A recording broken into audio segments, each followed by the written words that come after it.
Assalamualaikum warahmatullahi wabarakatuh. Perkenalkan, nama saya Yeni Sukmawati dengan NIM T1K022059. Saya merupakan salah satu mahasiswa program studi budidaya perairan Fakultas Pertanian Universitas Mataram.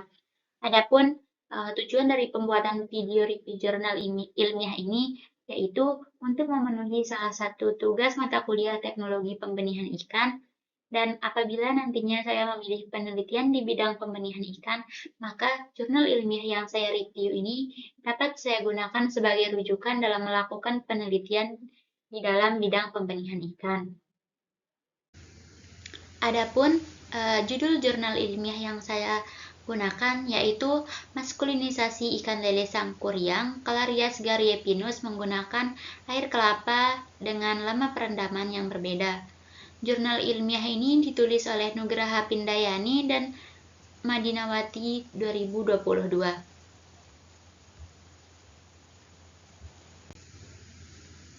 Adapun sedikit abstrak atau gambaran dari penelitian ini yaitu ikan lele sangkuriang merupakan salah satu dari 10 komoditas unggulan budidaya yang bersaing dan berkelanjutan. Salah satu upaya yang dapat dilakukan untuk mengoptimalkan produksi ikan lele adalah melalui teknik maskulinisasi.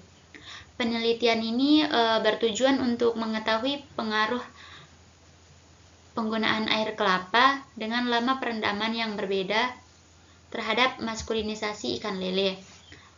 Pada penelitian ini menggunakan rancangan acak lengkap dengan 4 perlakuan dan 5 ulangan. Selanjutnya bagian pendahuluan.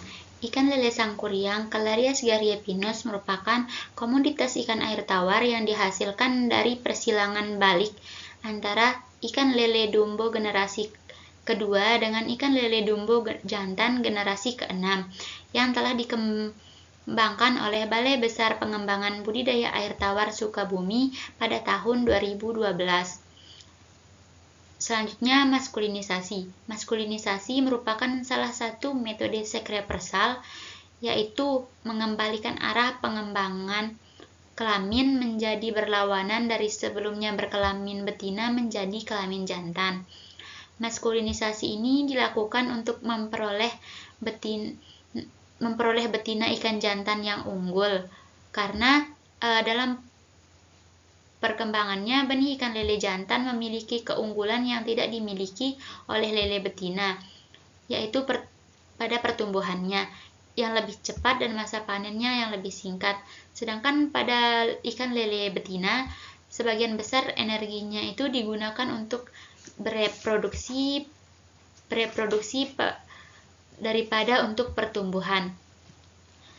Salah satu bahan alami yang dapat digunakan sebagai bahan maskulinisasi yaitu air kelapa, karena air kelapa memiliki kandungan nutrisi.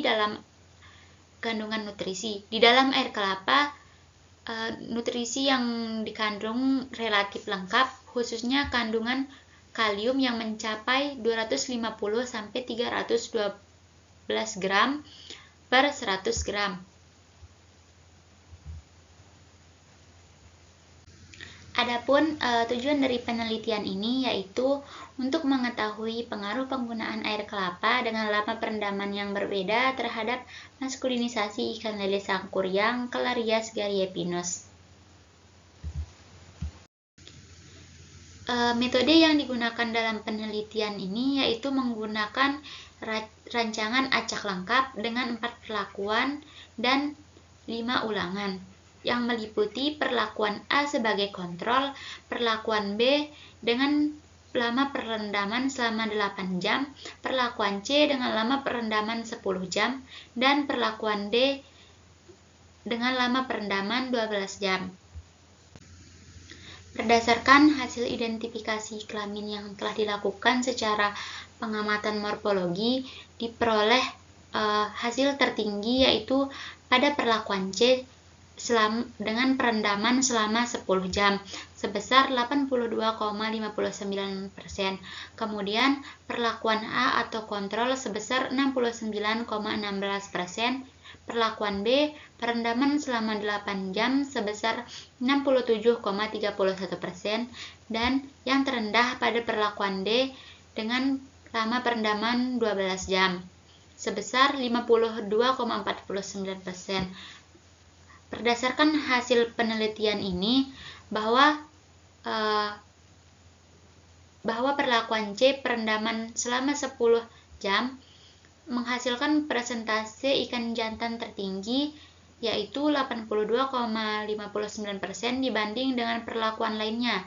Hal ini diduga karena perlakuan perendaman air kelapa selama 10 jam itu mampu mempengaruhi diferensiasi gonad dari betina ke jantan. Hal ini sesuai dengan pernyataan Rasmaindar et al. 2014 yang menyatakan bahwa perubahan jenis kelamin menjadi jantan setelah perendaman dapat dipengaruhi oleh lamanya perendaman. Selain itu, faktor yang mempengaruhi keberhasilan maskulinisasi juga disebabkan oleh air kelapa yang memiliki kandungan hormon steroid atau pitohormon yang secara langsung mempengaruhi proses pengarahan kelamin pada ikan.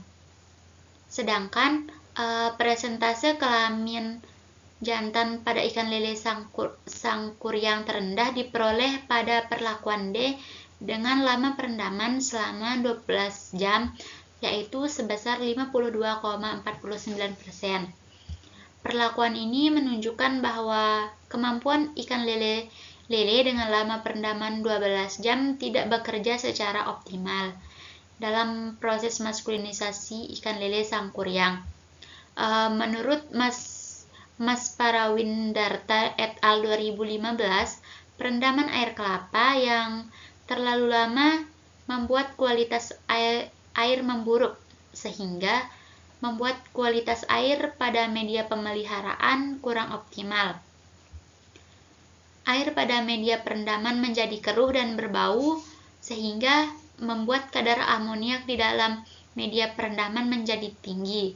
Meskipun demikian, nilai persentase kelamin jantan 52,49% masih tergolong efektif untuk proses maskulinisasi ikan lele sangkuriang. Nah, dari hasil penelitian tadi dapat disimpulkan bahwa penggunaan air kelapa dengan lama perendaman berbeda itu berpengaruh nyata terhadap maskulinisasi ikan lele sangkuriang Celarias gariepinos. Dan perendaman ikan lele sangkuriang selama 10 jam menghasilkan persentase kelamin jantan tertinggi, yaitu 82,59%. Sekian presentasi review jurnal ilmiah dari saya, kurang lebihnya mohon dimaafkan. Assalamualaikum warahmatullahi wabarakatuh.